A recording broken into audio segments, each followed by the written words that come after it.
اسرائیل کی غزہ پر فضا، زمین اور سمندر سے وحشیانہ گولہ باری نہ رکی۔ 24 گھنٹوں میں مزید 300 سے زائد فلسطینی شہید کر دیے گئے۔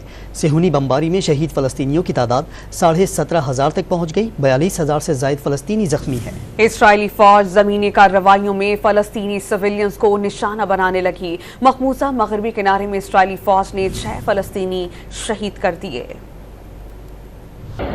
صہیونی فورسز نے 24 گھنٹوں کے دوران جبالیہ کیمپ سمیت غزہ کے 450 مقامات پر گولہ بارود برسایا۔ خان یونس میں پانی کے لیے قطار میں لگے خواتین و بچوں پر اسرائیلی ٹینکوں نے گولے داغ دیے، جس سے معصوم شہریوں کی لاشیں بکھر گئیں۔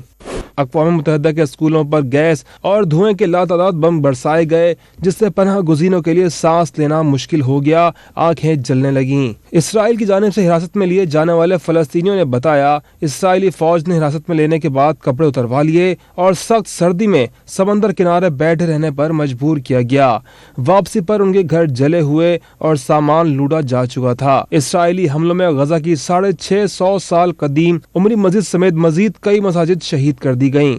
غزہ کی اسلامک یونیورسٹی میں جہاں کچھ ماہ قبل زندگی کی رعنائیاں تھیں، آج وہاں موت کا سناٹا ہے۔ مقبوضہ مغرب کنارے میں بھی اسرائیلی فوج کی خونی کارروائیاں جاری ہیں۔ اسرائیلی فوج کی فائرنگ سے 6 فلسطینی شہید اور 4 زخمی ہو گئے۔